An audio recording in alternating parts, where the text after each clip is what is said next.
Good evening. It's me again. I'm back. Hello, New Covenant Baptist Church. Those of us who are listening and staying in like we're supposed to do and not going out, we're thankful that you got on with us tonight. I'm still into this book. I'm still reading this book. I want to encourage us during this week. This is what we call Holy Week. This week is leading up to Resurrection Sunday. Amen. I want you to know before I do anything else, I want to get it out that church is not canceled just because of coronavirus and COVID-19. Church is not canceled. Amen. Amen. I've seen so many different churches on Facebook Live on Sunday. I was like, wow, I went to like 5 different churches Sunday. I went to mine, then I went home and went to other churches. I stopped by Ebenezer, I went to Mount Lebanon, stopped by Burnett. I went to a lot of churches on Sunday. Amen. Just think what you can do in the comfort of your own living room. Amen. Amen. But we're glad to be back on tonight. We're glad to be in the land of the living. Actually, we're glad to be where God has called us to be. But on Saturday, we were talking about blessed are they that mourn, for they shall be comforted. Thinking how that's like a oxymoron. You know, they that mourn, they may be comforted. What did God really mean? What did Jesus really mean when he said that? What do we mourn? That's the question. What do we mourn? First thing I think a lot of us mourn are the circumstances of life.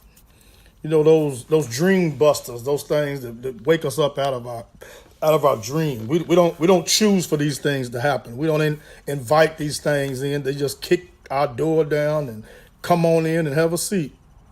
What I'm saying is something that happens beyond our control. And not only does it happen beyond control, but it changes everything. I wish I could give you some tips for keeping the dream busters out, but that's impossible. We can't keep them out. Life has a way of waking everybody up one time or another. Everybody has that sudden, painful longing for yesterday when they didn't know how good they had it, just before the whole world fell in. And you know, when it happens, and if it hasn't happened to you, hold on, it's going to happen. I was always told if you ain't in a storm, watch out, one is coming, or you just got out of one. So just watch out, one is coming. Don't worry about when, don't worry about how, but one is coming. We don't have to keep waiting, keep worrying. Something is going to happen. Some might happen, might knock us off our feet, but it still gives us a chance to see what he's talking about. Blessed are they that mourn, for they shall be comforted.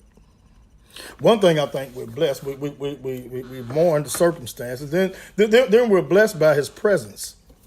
We're blessed by his presence. It works like this. In surprising ways, suffering makes room in our spirit for us to know and experience the blessing of God's peace and God's presence. Without suffering, we simply can't know his comfort. If you never went through nothing, you never knew that what faith in God can do. I think the songwriter said. In mourning, we experience the blessings of God's presence. You remember Job? Come here, Job. Let's talk to Job for a minute. You remember Job in the Old Testament? Satan was looking forward to Job's suffering. Job was experiencing what most of us would call a blessed life. He was rich, happily married, living the good life.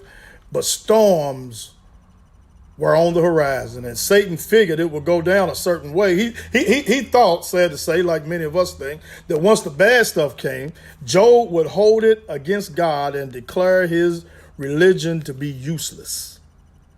Now, the first chapter of that book of Job tells us that Job had 7 sons, 3 daughters, 7,000 sheep, 3,000 camels, 500 yoke of oxen, and 500 donkeys. Not to mention a small army of servants. Job had it going on, if I could say it like I want to say it. That's where he started. But then Job became a kind of a case study of faith and suffering, because he lost nearly everything bit by bit.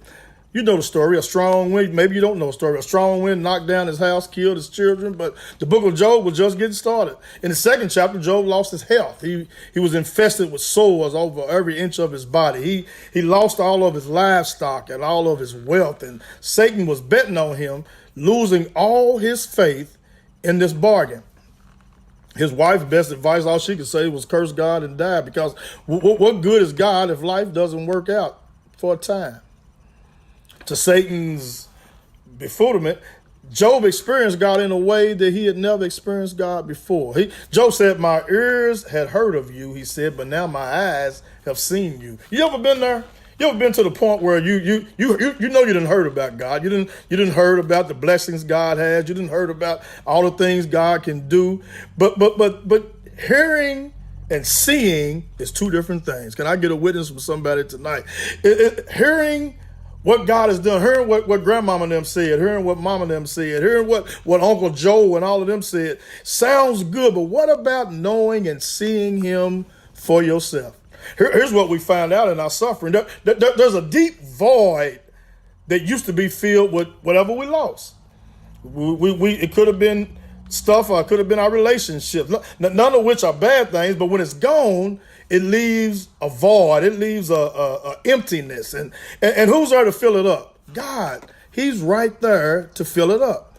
See, when we suffer, we mourn. When we mourn, we are what? He said, comforted by the God of all comfort. Blessed are those who mourn. Everyone experiences loss, and no one is overjoyed by loss. Loss is loss, and that's what it is, except when it isn't. Let's write another 6-word story like we did last week. You especially understand this one if you're reading it through tear-filled eyes. God will not waste your pain. I preached a sermon one time, said, God will not waste your pain. How many of you know anything about Eugene Peterson? Eugene Peterson is the guy that wrote the Message Bible. He paraphrases Matthew 5:4 like this. He said, "You're blessed when you feel you've lost what is most dear to you. Only then can you be embraced by one most dear to you." I think I better read that to you one more time. You are blessed when you feel you've lost what is most dear to you. Only when you've lost what is most dear to you, can you be embraced by the one most dear to you. I don't think y'all understand what I'm saying. When you come to the end of yourself, you have an opportunity to experience the presence of God in a way that you never have experienced him before.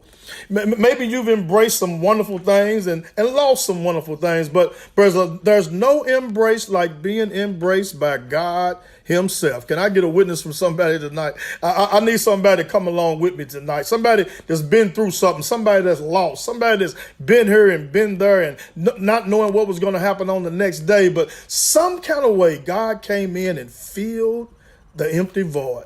I know I'm right about it because I ain't talking about nothing that I don't really know. I'm not talking about anything I read in Eugene Peterson's Bible or in this book. This is something that I have experienced myself. I've loved and I've lost. I lost my mother, lost my father, but God put somebody right in my life to fill that void. I mourned, but I was confident. I was confident because God came into my life and he made ways unimaginable for me. He made things work out that I never could have done on my own. Amen. So I just stopped by to let somebody know tonight. Embrace your pain. Embrace the things that are going on. You can't stop it from happening anyway. So when it happens, embrace it and wait on God to do something crazy in your life. Wait on God to fill the empty void. Amen. May God